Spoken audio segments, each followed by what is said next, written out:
This podcast is intended to provide information for educational purposes only and to serve as a starting point for you to have a conversation with your personal physician. Nothing stated on this podcast should be considered medical advice. Consult with your physician before undertaking or changing any treatment plan. The rule is that as long as there's an FDA shortage, they can make these meds. As soon as there's no shortage, they can't make the meds anymore. And so this whole idea that you're getting the med from a compounding pharmacy, I think it's really important that everybody understands this isn't going to last forever. Welcome back, friends, to the Pound of Cure Weight Loss Podcast, episode 41. Yes, the great GLP-1 compounding dilemma. This is something we've talked a lot about. We're going to take a deep dive into compounding medicine. Quite the dilemma, actually. It really is. I hope everybody's enjoying our shortened episodes. Let us know. Yeah. Drop us a comment, send us a message on social media.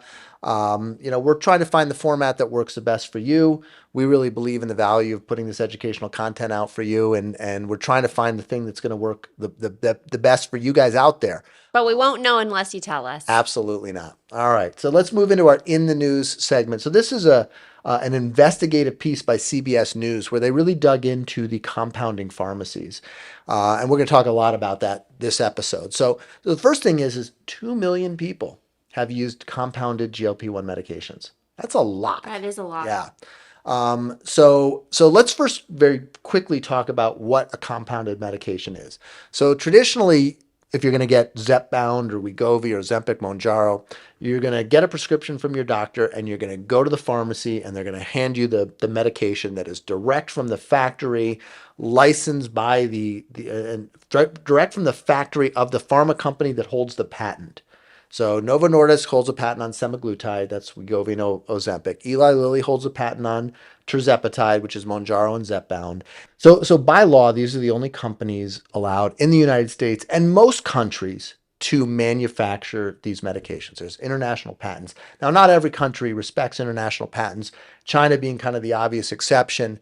And so these Chinese factories, and it turns out they are FDA licensed factories. Oh, wow. So this is not like some rando factory, some guy like churning out, mixing chemicals in his backyard, sending them out. These are actually real pharma factories. But they just, by law, they're not allowed to produce Semaglutide or Tirzepatide if they were in the US. But, in China, there's less respect for the patents.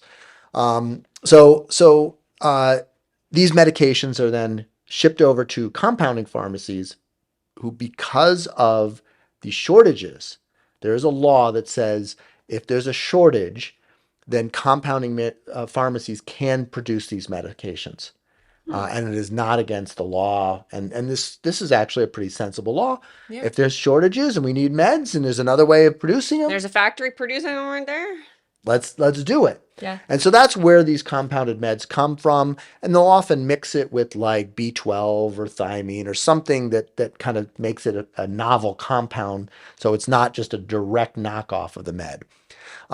So Novo Nordisk, understandably, is not very happy about these companies. They've spent billions of dollars getting this patent. They finally have their blockbuster drug and everybody's knocking it off. It's kind of like fake Rolexes, right? Yeah. Rolex didn't like the fact that everybody's walking around in a Rolex that they, bought in Chinatown for $50. So anyway, Novo's not happy. They filed a bunch of lawsuits against the compounding pharmacies, even against physician practices who are selling these medications. And those when they got a little bit of traction, but they honestly haven't been as devastating as they could have been. The FDA warns against the use of compounded medications, says they're unregulated. We don't know where they're coming from.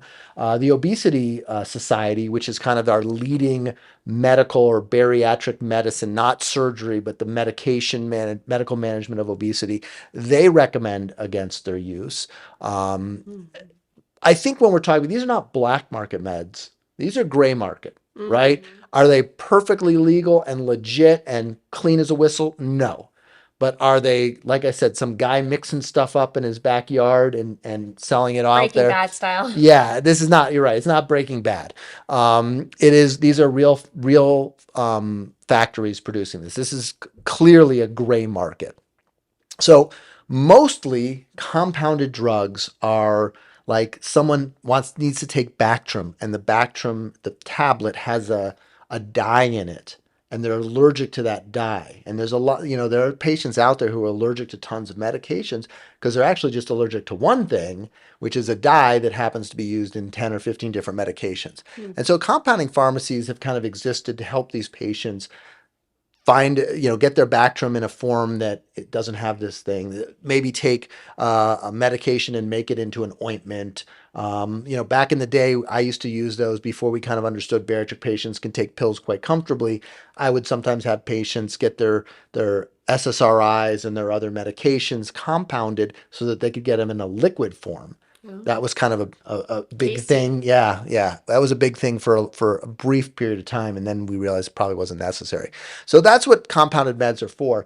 So the article talks about the list price of these meds being $1,000 to $1,400, but I think it's important. That's not what people are paying. People are paying $500-600 for these meds. They actually interviewed compounders like the pharmacy, and this is a legit organization. They're an academic group. There's self-regulation. They're governed by the pharmacy board. So I don't want you thinking of, again, this isn't some guy cooking up in the back of his office some medication. I mean, we couldn't do compounding in our office. That would be illegal.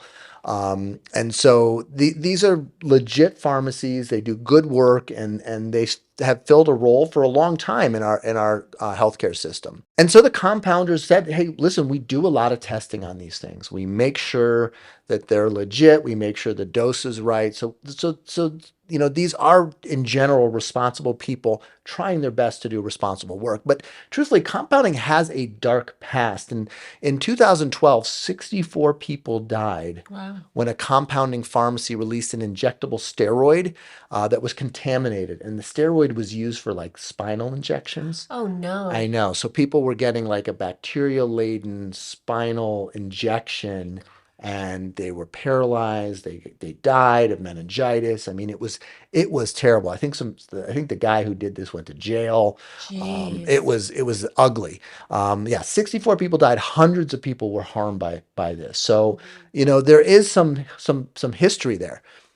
I think this was interesting because I always thought it was only a few factories out there, but the CBS identified 28 factories that are almost all in China that are producing semaglutide right now. It's a lot of factories. It is. Yeah, it's a lot. That also, I think, that to me is a little bit more concerning because there's 28 different people who can screw up. Sources. Right?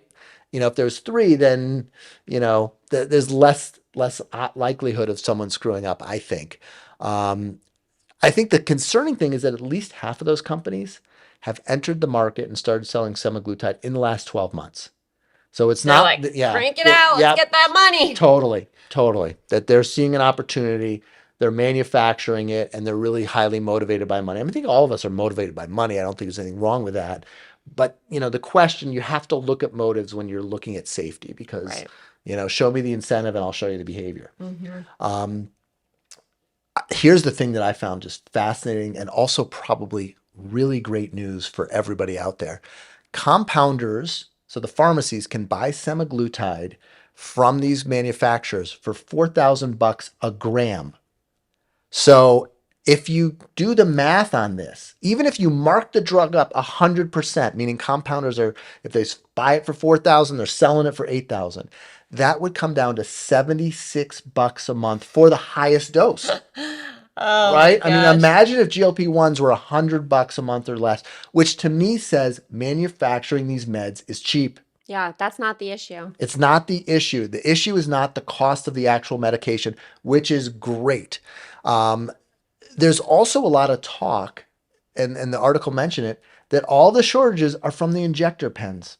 And Dave, who's been on there, he got a lot of press talking about his Release the Vials campaign. And so that also, I think, shows you that we're totally beholden to these injector pens, and we're denying people access to medicine over a piece of plastic. Yeah. And so there's got to be a fairly straightforward, simple way that we could get more medication in people's hands. So they interviewed a telehealth doc. I think he really summed this up very neatly.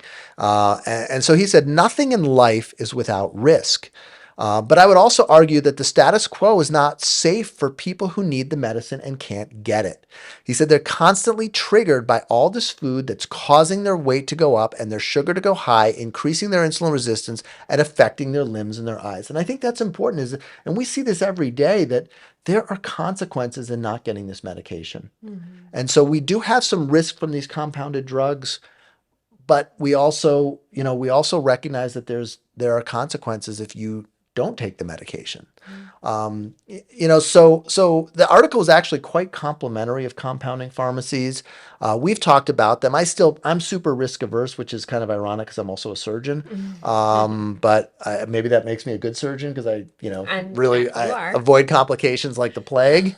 And so we don't prescribe compounding meds, also because we do have this ability. We have these kind of creative dosing strategies where essentially we can get medications at the same price that you're seeing people get compounded meds, not $76 a month, Right. unfortunately, but we can get these meds at a reasonable price for a lot of people, and it's the real med. And we have some kind of creative ways we can do that for patients. And you actually broke down that math in a Right. previous episode. I don't remember what episode it was, but you kind of went through the compounded versus if you do it, It's not that different right now. If you look at the market out there, it's not that different. And I think the problem is once you start getting into the cheap stuff, that's when I get worried. Yeah. Oh, yeah. So I thought that was a really interesting article, and it kind of broke down a lot of the mystery about compounding pharmacies. So what do we have for our nutrition segment today? Well, today, since we're talking about GLP-1s, there's something that a lot of people skip out on or don't even realize that they're missing out on nutritionally while on a GLP-1 med. So I want to bring it to a light because, as we know, GLP-1s decrease hunger, right? Right, That's why totally. they're so widely used, of course, along with all of the other benefits, but specifically decreasing hunger. Guess what? These meds also decrease your thirst. So you Interesting. are prone to dehydration. Right now, it's Arizona summer. We're battling, 105, degrees. So Yep. people are prone to dehydration anyway. But if we think about not having that physiological desire to drink, you could maybe go the whole day without, oh gosh, not even thirsty, right? So it's very important that you prioritize that hydration, not only because you don't want to become dehydrated, but also because your metabolism and actually your weight loss is also corresponded with making sure you're drinking enough water. So we like to have that kind of blanket minimum recommendation of 64 ounces a day. If we can hit that as the minimum, beautiful. If you're soaring past that, we can bump it up. I'm even happier. So setting alarms or reminders. We were talking yesterday in one of our support groups about these little, basically like a bracelet that you put on top of your water bottle and it flashes so it doesn't like make a noise. It's not annoying, right? Or your smartwatch can buzz you or different things like Right. that. If you're just like, I forget. I also recommend bringing that water bottle with you everywhere, stacking it with an existing habit or trigger. So if it's you're sitting at the red light, that's going to be your trigger. Oh, I'm at a red light, take a sip of water. Or every time you hit send on an email, that's my trigger, take a sip of water. Oh, I would drink a lot of water that way. Well, you better get going on it. Yeah, I think I send a lot of emails. All right. Well, I think that's fascinating. Absolutely. I mean, hydration is important. And when whether it's surgery, whether it's the meds, it kind of decreases your drive for fluids.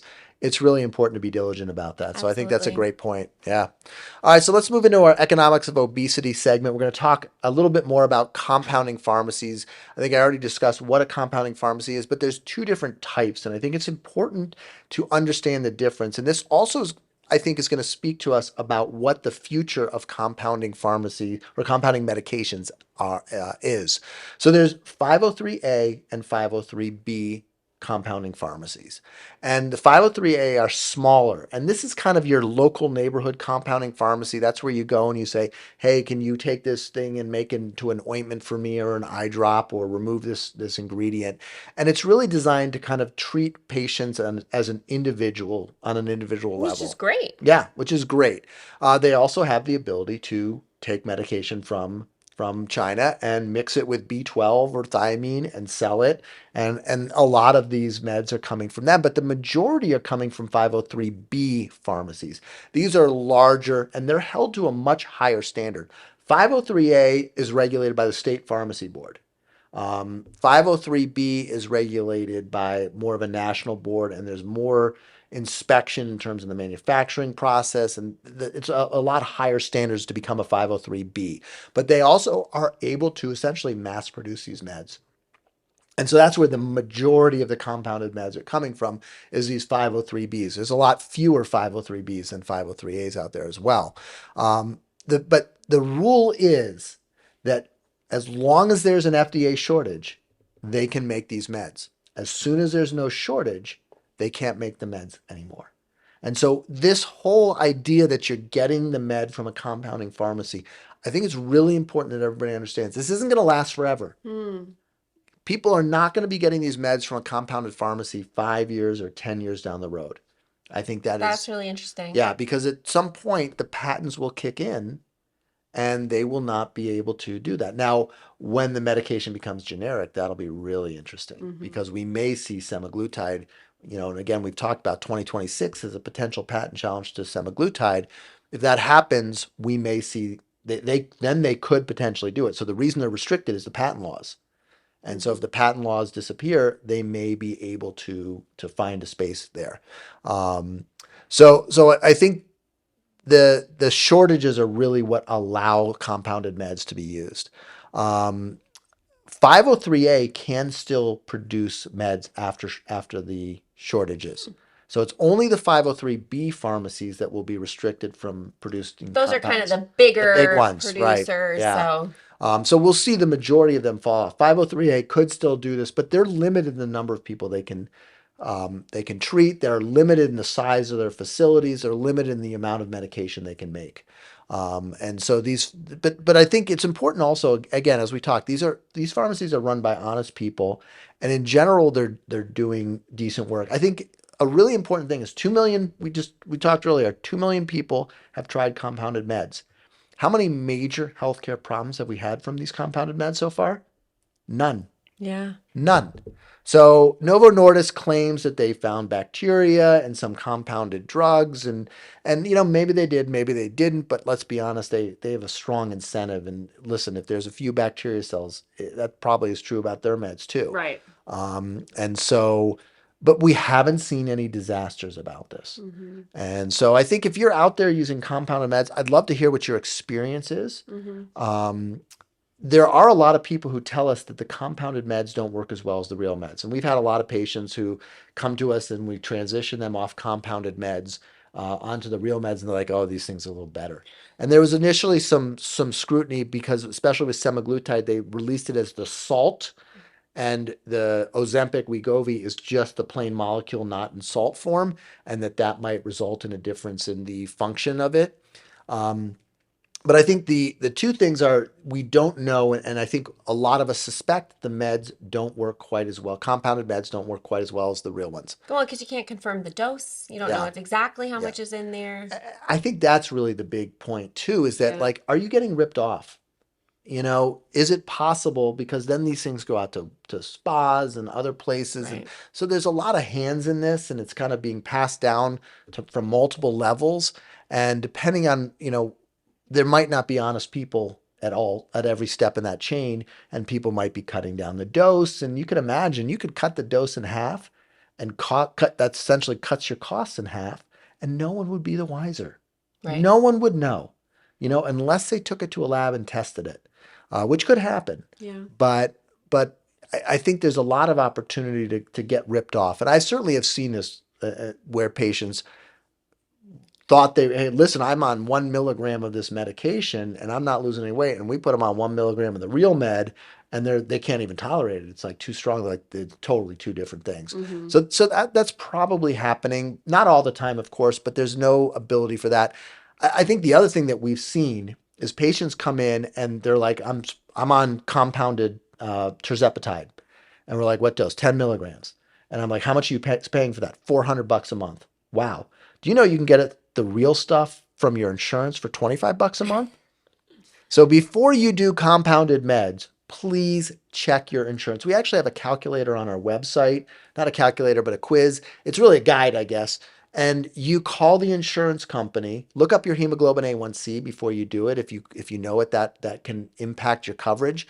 But if you call your insurance company, it walks you through the questions to ask them, and then sends you an email with all of the information about, hey, you would be covered for this and you would not be covered for that, and it kind of walks you through the whole questions that you should ask your insurance company. Wow. So if you want to make sure that if you want to check if you have insurance coverage for these meds, that's a useful tool out there. How can they get that? It's just on our website on our GLP-1 medication page or weight loss medication page. Yeah, it's pretty prevalent. If you click through a couple pages, you'll find it. Okay. Yeah. So anyway, another good episode, Zoe. Yes, very good. And we hope you enjoyed it. If you have any feedback for us on our new podcast style, the shortened episodes, please let us know. Share your experience with compounded meds if Yeah. you're using them, and let us know, how much you're paying and how it's working for you, and what your experience has been and where you get them, and whether you feel like it's a trusted medication, or if you have some doubts about the safety of it. Please follow us on social media. Reach out to us if you have questions that you'd like to be answered on the podcast. Send them over, and we'll do our best to get to them as soon as possible. See you next time. Bye-bye.